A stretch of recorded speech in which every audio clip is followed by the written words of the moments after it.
बताइए, हम आपसे मिलना चाह रहे थे, बताइए आप इग्नोर क्यों किए? इग्नोर कहाँ कर रहे हैं? माइक हमने आपको दिलवाया। नहीं, इससे नहीं। हम आपने बोला था हमें अकेले में मिलना। हाँ, मैं अकेले में नहीं मिलता किसी से। नहीं, बताओ, अकेले मिलना सही है? आप चाहती हो अकेले में मिले, ये गलत है, ये रॉन्ग है। मैं सबके सामने आपको माइक दे रहा हूँ, जो भी जिज्ञासा है पूछो। अकेले में क्या बात नहीं? बोलने वाले तो माता सीता को भी बोलते हैं कि रावण के यहाँ रह के आई है, पता नहीं शुद्ध है कि नहीं। तो बोलने वालों ने तो माता सीता को नहीं छोड़ा, तो तुम्हें और हमें थोड़ी छोड़ेंगे दुनिया वाले। लोग तो बैठे ही हैं बोलने के लिए। क्यों आए इस धरती पर? अच्छे काम करने, समाज की सेवा करने। हम किसी को सुख दे सकते हैं अपनी वाणी से, तो हम दे रहे हैं। हम सुख दे सकते हैं इन हाथों से, किसी के आंसू पहुंचकर, किसी को रोटी खिलाकर। ये जीवन इसलिए मिला है कि हमारा शरीर किसी के काम आए, सेवा में काम आए। धर्म क्या है? परम धर्म क्या है? धर्म क्या है? परहित सरिस धर्म नहीं भाई। समाज की सेवा करना धर्म न दूसर सत्य समाना। परम धर्म क्या है?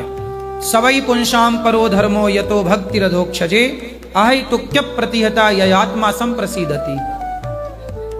निष्काम निष्कपट होकर के ईश्वर की आराधना करना और दया, दया धर्म का मूल है। यही परम धर्म है, दया। आज जो यूथ आपकी इतनी कथाएं सुनता है, ठीक है ना, जब तक वो कथाओं का चिंतन नहीं करेगा तो यूथ बदलेगा कैसे? सही है, इसलिए कथाओं का चिंतन करना चाहिए। आज इतनी कथाएं हो रही हैं, फिर भी इतना कलयुग है। कलयुग तो बेटा कथा है, इसलिए थोड़ा सा बचा है। बोलते हैं बहुत लोग कि आज व्यासपीठ बिजनेस बन गई है। बताइए, बोलने वाले तो माता सीता को भी बोलते हैं कि ये रावण के यहाँ रह के आई हैं, पता नहीं शुद्ध है कि नहीं। तो बोलने वालों ने तो माता सीता को नहीं छोड़ा, तो तुम्हें और हमें थोड़ी छोड़ेंगे दुनिया वाले। लोग तो बैठे ही हैं बोलने के लिए।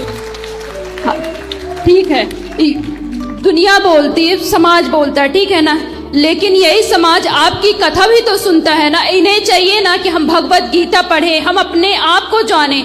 जब तक इंसान धरती पर आया, अपने पर्पस को नहीं जाना, अपने लाइफ को नहीं जाना, तो कथा कितनी भी सुन लेगा पर उसे मतलब नहीं निकलेगा। कथा सुनते रहिए, सुनते रहिए, सुनते रहिए, सुनते रहिए। आज नहीं कल, कल नहीं परसों, वो कथा आपको एक दिन मजबूर जरूर करेगी बदलने के लिए। करत करत अभ्यास के। रस्सी, कुएं की रस्सी से पत्थर घिस जाता है कि नहीं?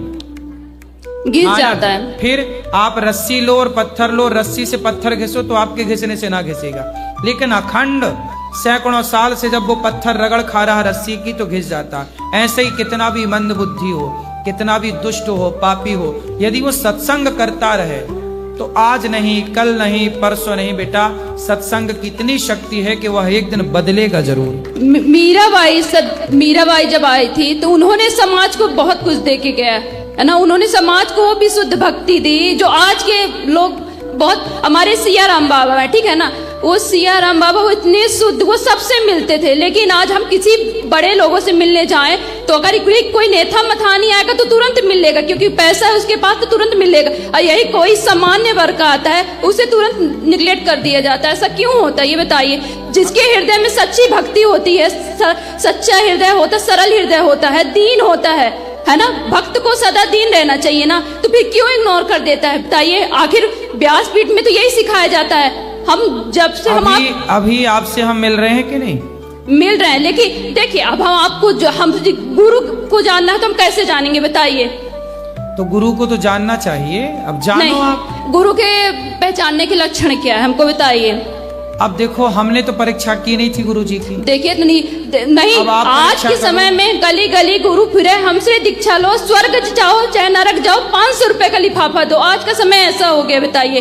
तो इंसान भटक गया है ना। तो ऐसे लोगों से मत लो ना, तो इसलिए तो अक्कल है, इसलिए तो कहते पानी पियो छान के, गुरु बनाओ जान के। नहीं, तो जब गुरु के पास, देखिए भागवत में बताया गया है कि आप तक जब गुरु के निकट नहीं बैठोगे, जिससे आप दीक्षा लेना चाहते हो, आप उसके निकट नहीं बैठोगे, आप उसका आचरण, उसके व्यवहार, उसकी सरलता नहीं कबूतर। ठीक है, आप तो गुरु खोज लेना जो आपको बढ़िया मिले। ये बताओ प्रश्न क्या है, हम क्या आपकी सेवा करें? प्रश्न हमारा यही है, देखिए हमारा प्रश्न यही है कि आज गुरु दीक्षा देना कितना सामान्य हो गया। जिस गुरु, वो भागवत में जिन कहा गया है कि जब गुरु दीक्षा लेना चाहिए तो पहले गुरु के सानिध्य में बैठना चाहिए, है ना, गुरु को जानना चाहिए। आज राम को सब मानते हैं लेकिन राम की नहीं मानता, भगवत गीता को सब मानते लेकिन भगवत गीता की कोई नहीं मानता, इसलिए आज समाज में सुधार नहीं हो रहा। बताइए, इतने लोग व्यासपीठ में बैठते हैं, कुछ लोगों के तो सुधार हो जाता है लेकिन कुछ लोगों में क्यों नहीं होता है? भाई इतने लोगों में सुधार हुआ तब तो ये यहाँ बैठे हैं। अच्छा ये बताइए, व्यास सुनो, सारे लोग राम भी नहीं हो सकते, इसलिए गुलाब का जब पुष्प लगाते हो ना, कलम, तो उसमें ना कांटे ज्यादा होते हैं, गुलाब कम होते हैं, है ना। सारे कांटे तो गुलाब नहीं हो सकते ना बेटा, इसलिए ये धरती अच्छाई और बुराई से बनी है, माइनस प्लस होता है। उसी तरह अच्छाई और बुराई दोनों रहेगी, यदि हाथ का ये पहलू है तो ये पहलू भी है। इसी तरह समाज जो है, राम के जमाने में भी रावण जैसे लोग थे, बिल्कुल सही बात। राम के जमाने में राम जैसी अच्छाई भी थी तो रावण जैसी बुराई, बिल्कुल। कृष्ण के जमाने में कंस जैसी बुराई थी तो कंस जैसी बुराई थी तो कृष्ण जैसी अच्छाई। बिल्कुल सही आज बात। के जमाने में भी कुछ अच्छे होंगे कुछ बुरे होंगे, सबको अच्छा नहीं बनाया जा सकता, सबको बुरा नहीं बनाया जा सकता। अभी आप बुद्ध भगवान के बारे में बताए, ठीक है ना, वो बुद्ध भगवान मूर्ति पूजा के लिए इग्नोर करते थे, ठीक है, लेकिन वही बुद्ध भगवान ये कहते हैं कि आप अपने आप को क्यों नहीं जानते हो। आज का समाज बहुत अंधविश्वास में पड़ता है। बताइए, गुरु को ही भगवान मान लेता, गुरु भगवान है लेकिन पूर्ण रूप से तो उनको भगवान नहीं मान सकता ना। गुरु भगवान बिल्कुल नहीं है, गुरु भगवान तक पहुंचाने का एक साधन है। लेकिन आज तो यूथ वही कर रहा है ना, गुरु को ही नहीं बेटा, आप ये सब चक्कर में ना पड़ो। लोग भगवान को भगवान मान रहे हैं, गुरु को गुरु ही मान रहे हैं, ठीक है। इसको बहुत गंभीर ऐसे कहने से नहीं होता। जब आप शास्त्रों को पढ़ोगी, जब गुरु की शरण में जाओगी, अभी आप गुरु को जाने ही नहीं हो तो क्या जानोगी। अभी नहीं, आप शास्त्रों में भगवत श्रीमद् भागवत में कहा गया, आप जब गुरु के सानिध्य में बैठोगे, गुरु के आचरण को, गुरु के व्यवहार को देखोगे, तभी जब गुरु की शरण में बेटा बैठने लग जाओगे ना, तो अपने आप बहुत सारे जो सवाल लिए बैठी हो ये अपने आप क्लियर हो जाएंगे। तो बताइए, हम आपसे मिलना चाह रहे, तो बताइए आप इग्नोर क्यों किए? इग्नोर कहाँ कर रहे हैं? माइक हमने आपको दिलवाया नहीं, इससे नहीं। आपने बोला था हमें अकेले में मिलना है। हाँ, मैं अकेले में नहीं मिलता किसी से। नहीं, बताओ, अकेले मिलना सही है? फिर आप चाहती हो अकेले में मिले, ये गलत है, ये रॉन्ग है। मैं सबके सामने आपको माइक दे रहा हूँ, जो भी जिज्ञासा है पूछो। अकेले में क्या बात नहीं, हमारा कहने का मतलब इंसान कुछ पर्सनल हो, हम जैसे घर पर पर्सनल है बेटा, तो पर्सनल बात यहाँ के बात कर लो। अब ये कहो कि अकेले में मिलो, अकेले में कैसे मिले? जब बिना मिले आप ये कह सकती हो तो अकेले मिल लेंगे, पता नहीं क्या कह दोगी। नहीं, ये भी तो डर है। नहीं बताओ, हमें ये भी तो डर है इस बात का। बिल्कुल सही बोल रहे, बिल्कुल सही बोल रहे, बिल्कुल सही बोल रहे। नहीं, हम ये बताइए, हम आपसे जब बातें कर रहे हैं, आपसे जब कुछ पूछ रहे हैं, तो आपसे बता तो रहे हैं। अभी आपके हाथ में माइक है, आप पूछ लो, जो पूछना पूछ, हम बताने को बैठे तो हैं। इग्नोर बेटा कहाँ किया जाता है? जब आप गलत हो तो आपको बोला जाएगा कि ये रॉन्ग है, ये नहीं। अभी आप सही हो तो आपको माइक दिया, सम्मान से देखो हम आपसे बात कर रहे हैं। बिल्कुल सही बात। आप अब देखो, इसके बाद भी देखो, मैं 1 घंटा समय दे रहा हूँ इस जनता को, आपको बात कर रहा हूँ, आपसे मैंने कोई पैसे नहीं लिए, फ्री में आपकी सेवा कर रहा हूँ, फ्री में आपसे बात कर रहा हूँ, फिर भी आप शिकायत करोगी। नहीं, तो ऐसा है जितना मैं समय दे सकता हूँ ना आपको, उतना ही दे पाऊंगा, और जिस मर्यादा से देना चाहिए मैं उसी मर्यादा से समय देता हूँ। आपकी मनमानी तरीके से मैं आपको समय नहीं देता। नहीं, देखिए हमारा इंटेंशन गलत नहीं था। नहीं, आप बिल्कुल गलत नहीं है, मैंने आपको गलत नहीं कहा बेटा। आप जैसी बहुत सारी बेटियां बहनें आती हैं, मैं आपको बिल्कुल गलत नहीं कह रहा हूँ, लेकिन आप जैसी बहुत सारी बेटियां आती हैं, मुझे आपसे अकेले में बात करनी है, मैं अकेले में कैसे बात करूं, क्या बात करूं? बेटा, एक मेरी मर्यादा है। बिल्कुल सही बोल रहे हैं। बिल्कुल, आप मेरी बहन हो, बिल्कुल तो मेरी भावनाओं को समझो। आज का समय इतना अच्छा नहीं है जितना अच्छा में देखने से लगता है। पता नहीं कल को कोई क्या कहने लग जाए। तो हमें तो सब चीजों को मर्यादा से रहना। हम पब्लिक से रोज मिलते हैं, आप बताइए, आप सबसे एक से मिलता हूँ, सवेरे 8 बजे से लेकर के रात्रि के अभी कितना बज गया, 8:15, अभी मिल ही रहा हूँ मैं भक्तों से, आपके बीच में बैठ के मिल ही रहा हूँ। ऐसे ही तो मिल सकता हूँ ना बेटा। बिल्कुल बिल्कुल फिर बिल्कुल। अब आपको फिर भी शिकायत है, तो मैं उस शिकायत से बिल्कुल मैं हार गया। शिकायत नहीं है आपसे। हाँ। अब कुछ पूछना नहीं, चाह आपने कहा ना कि मुझे इग्नोर क्यों किया। आप जब वहां मिलने आई थी ना, तब भी मैंने आपसे बात की, लेकिन आपके सवाल ऐसे अटपटे थे कि उन सवालों का उत्तर देकर के मुझे पता है, देखो जिस उम्र में आप हो ना बेटा, इस उम्र में ऐसे सवाल आते हैं, लेकिन एक समय के जब तक समर्पण नहीं होगा, जब तक आप गुरु नहीं बनाओगी, तब तक आप खुद गुरु हो, और जब खुद गुरु हो तो फिर आपको कोई गुरु समझ ही नहीं आएगा। दत्तात्रेय के तक 24 गुरु थे, इसलिए समर्पण, एक साधे सब सधे। देखो ज्ञान की बड़ी बड़ी बातें डींग, 4 नाम रट लो, 4 बातें याद कर लो, उससे कोई ज्ञान ही नहीं होता। बिल्कुल सही बात है। दत्तात्रेय जी का नाम रट लो, दत्तात्रेय जी के 24 गुरु का नाम रट लो, उससे काम ना बनेगा। हम जीवन में जो सीख रहे हैं, मैंने अपने जीवन में एक चीज सीखी है, सेवा। तो मैं माताओं की सेवा करता हूँ। अब गौरी गोपाल आश्रम में देखो अन्य क्षेत्र चलता है, कोई भी आया, आपने भोजन किया? हाँ किए, बहुत अच्छा था। फिर तो मेरे से सेवा यही बन रही है कि मैं आप आती हो तो आपको भोजन कराऊं, आती हो माइक लेके बात कराऊं। अब इसके अतिरिक्त और आप समय मांगो कि हमें अकेले में, हाँ आपके साथ आपकी माँ होती ना बेटा, तो मैं आपको अकेले में आपकी माँ के साथ जरूर मिलता। नहीं ये है ना, अब हम वैसे नहीं बोल रहे थे। मेरे को बाद में पता चला कि ये भाई आपके साथ। हाँ मैं आपको बताना चाह रही थी, वो बोलने नहीं दे रहा था ना कोई। जब आप इतना सारा बोल रही थी ना, तब आपने ये नहीं बताया था कि मेरा भाई मेरे साथ है।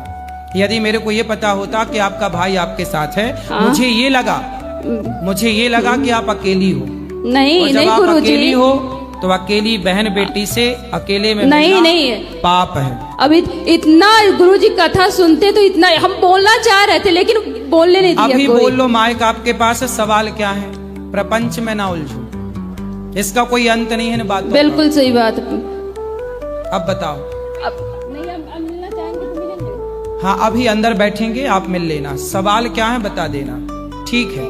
गुरुजी मैं आपको धन्यवाद करना चाहूँगी, जो आपने हम लोग जैसे युवा को इतना ज़्यादा सीख मिला आपसे, कि आप कहते हैं कि बच्चे की अगर 21 साल में शादी ना हो तो बच्चे भागम भाग कर देते हैं। मेरी उम्र 29 साल की हो गई, 4 मार्च आएगी तो 30 लग जाएगा, अभी तक मेरी शादी नहीं हुई है, और मैं 12 साल से बाहर रहती हूँ। मेरा तो एम था ही नहीं कि मतलब शादी करना, लेकिन आपके प्रश्न से जवाब मिलता कि शादी करना ज़रूरी है।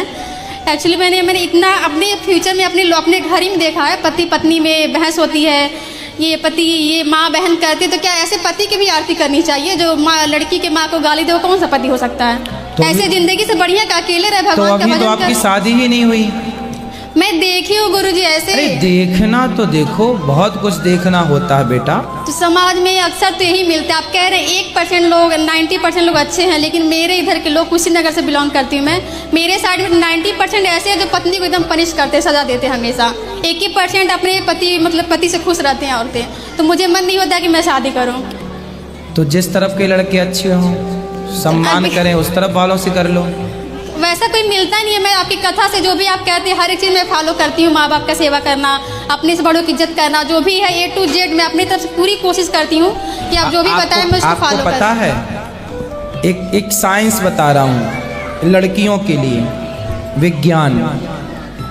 लगभग लड़कियों में समय से विवाह हो जाने से, यदि लड़की का विवाह समय से हुआ तो समय से विवाह होने से उसका जो शरीर है, अर्थात उसकी जो सुंदरता है, विवाह के बाद वो और निखर आती है। यदि आपका विवाह समय से नहीं हुआ तो आप डाउन हो जाते हैं। आप जैसे प्यास की ज़रूरत है ना, प्यास तो पानी चाहिए, भूख तो भोजन चाहिए, उसी प्रकार ये पति पत्नी एक प्रकार की ज़रूरत है। गुरुजी अगर पति ना लायक मिल गया तो क्या करेंगे? तब जरूरत जिंदगी नरक हो जाएगी। यदि उस समय पर वो जरूरत पूरी नहीं हुई तो वो किसी और क्षेत्र में आपका नुकसान कर सकती है। ये नुकसान पुरुषों में कम देखा गया पर स्त्रियों में ज़्यादा देखा जाता है। मैं इस बात से एक छोटा सा एक एग्जाम्पल दे दूं आपको। एक हमारे परिचित की एक बेटी है, हमारी बहन, हम कथा सुनाने गए थे एक जगह, तो वो उसकी माँ आती थी, तो वो जैसे आप लोग हमसे जुड़े हैं ऐसे वो भी जुड़े हैं, तो उसकी शादी नहीं हुई। तो उसकी माँ चिंतित रहती थी, मेरे से बोली गुरुजी कोई लड़का हो तो बताओ। मैंने कहा आप ही देखो कोई बढ़िया लड़का। एक दिन क्या हुआ, उसके पेट में दर्द हुआ तो वो डॉक्टर को दिखाने गई। तो देखो डॉक्टर ने उसको बोला कि यदि आपका 1 वर्ष के अंदर विवाह नहीं हुआ तो फिर आप बहुत डैमेज हो जाएंगी। मतलब गर्भाशय में कुछ इन्फेक्शन हो गया था, कुछ होता होगा, वो डॉक्टरों की भाषा थी, मुझे नहीं पता, लेकिन कुछ हुआ था उसके पेट में, उसके अंदर सिस्टम में, जो वो तभी ठीक हो सकता था जब उसका विवाह हो और उसे एक पति के रूप में पुरुष प्राप्त हो, तभी उसकी वो बीमारी ठीक हो सकती थी। ये उस डॉक्टर ने बोला। उसकी माँ चिंतित थी और उसने बहुत तेजी से लड़की की खोज की और उसका फिर विवाह हुआ लगभग।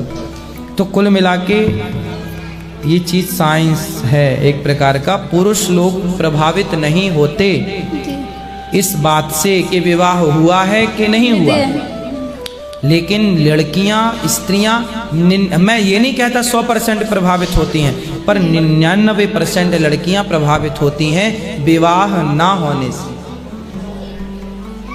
समझो, किसी बढ़िया डॉक्टर से समझो इस बात को, साइंस समझो, इसका गहराई समझो। आपको ये पति पत्नी क्या है? ये पति पत्नी एक दूसरे की जरूरत है। अब आपको प्यास लगी है, पानी ही ना पियो, भूख लगी है, भोजन ही ना करो। उसी प्रकार 25 साल की जो आयु है, पहले के लोग तो 12 साल में कर देते थे, फिर सरकार ने 18 किया तो 18 में कर देते थे। हम 12 और 18 पर भी बिलीव नहीं कर रहे हैं, कम से कम 25 के अंदर, 24, 23, 24, 25, 23, 24, 25, ये टाइम पीरियड ऐसा है। अब देखो आपका विवाह नहीं हुआ, आपका विवाह नहीं हुआ। अब आपके विवाह ना होने से आपका शरीर इस प्रकार से सूखा हुआ। मेरी थोड़ी तबीयत खराब हो गई थी गुरुजी, पहले ऐसी थी नहीं, थोड़ा सा दिक्कतें आ गई थी। आप 24 साल तक आपके शरीर में एक अलग एनर्जी होती है, हाँ या ना? होती है गुरुजी। और 24 के बाद यदि विवाह नहीं हुआ तो वो माइनस होने लग जाती है। आप किसी भी लड़की को देख लो, आप 30 साल की लड़की को देख लेना और उसका विवाह ना हुआ हो, और 30 साल की लड़की को देख लेना उसका विवाह हो चुका हो, दोनों में अंतर दिखेगा आपको। जब उसके 2 बच्चे हो चुके होंगे, 2-2, उसके बाद भी वो उससे यंग दिखेगी, जवान दिखेगी। ये विवाह कोई ऐसे थोड़ी है। भगवान राम ने विवाह किया था बेटा, माता सीता ने विवाह किया, तुम कह रही हो हम विवाह नहीं करेंगे। देख देख के। अरे देख देख के क्या है, देख ऐसे क्या देखती हो? अच्छा देखा करो, जिनकी गृहस्थी बढ़िया चल रही है वो भी देखा करो। गुरुजी वीआईपी दर्शन क्यों किए जाते हैं? बहुत मंदिर में देखे मैंने कि दर्शन किए जाते वीआईपी। तो आप मत करो वीआईपी दर्शन, जहाँ सबसे खड़े होके सब कर रहे वहीं से करो, खत्म। नहीं तो वीआईपी दर्शन करवाए क्यों जाते हैं फिर? लोग देते हैं पैसे तो लेने वालों को दिक्कत क्या है? देने ही बंद कर दो तो लेने वाले क्या ले लेंगे? गलती तो उनकी भी है ना जो पैसा दे के दर्शन में जा रहे हैं। हाँ। फिर द्वार तो सबके लिए खुला है, आप काहे दे रहे हो पैसा? अब गौरी गोपाल में आप आए हो, यहाँ देखो सब एक से बैठे हैं, हाँ, कोई वीआईपी गिरी नहीं है, यहाँ सबके लिए एक सा है। हाँ जी। फिर तो यहाँ सब एक सा है। अब कोई कहीं कर रहा है तो वीआईपी लोग जा रहे हैं, पैसा दे रहे हैं, तो लेने वाले को दिक्कत क्या है? इसलिए आप देना बंद कर दो, लेने वाला क्या ले लेगा? सबकी तरह जाओ दर्शन करो। हम भी जाते हैं, पीछे से बिहारी जी का दर्शन करके आ जाते हैं। हम तो वीआईपी लाने में नहीं लगते। अब आदमी को बनना ही वीआईपी है तो भैया बनो। आजकल तो पैसे से लोग वीआईपी हो रहे हैं, तो बनो फिर, जब है तो। फिर भगवान जी को क्यों बांट रहे हैं? हैं? भगवान जी को क्यों बांट रखा है? अरे भगवान जी थोड़ी बट रहे हैं ना, भगवान जी किसने बांटा? इंसानों ने बांट रखा है। तो अरे भैया समझा तो रहे हैं कि पैसे वालों का ज्यादा हिचकोले मारता पैसा, तो वो वीआईपी पैसा दे के लाइन में लग जाते हैं। भैया तुम्हारे संग भीड़ में खड़े नहीं होंगे यहाँ। तो जब देने वाला तैयार है तो लेने वाला ले रहा है, जब देने वाला दे रहा है, लेने वाला ले रहा है, तुम काहे परेशान हो रही हो? हैं? तुम ना लगो वीआईपी लाने में। बात ठीक है, वीआईपी कल्चर नहीं होना चाहिए दर्शन वर्शन में, लेकिन फिर भी ये गलती लेने वालों से ज्यादा देने वालों की है। क्या कहते हैं आप लोग? यस। किसकी गलती है? देने वाला। हाँ, आप दो ही मत ना। हम तो जाते हैं दर्शन करने, पीछे जाके खड़े होकर दर्शन करते हैं। भगवान में मन लगाने आए हैं कि पैसा दिखाने आए हैं? भगवान ने अब मन सब लगा- जगह लोगों के पास पैसा है, लोगों के पास 2 मिनट का समय नहीं है कि 2 मिनट वो लाइन में लग जाएं या खड़े हो जाएं। आजकल लोग 2 मिनट भी लाइन में नहीं लगना चाहते, तो भाई जब आपको रुतबा है तो भाई पैसा तो लोग लेते हैं, लोग देते हैं। राधे राधे बाबा। चलो।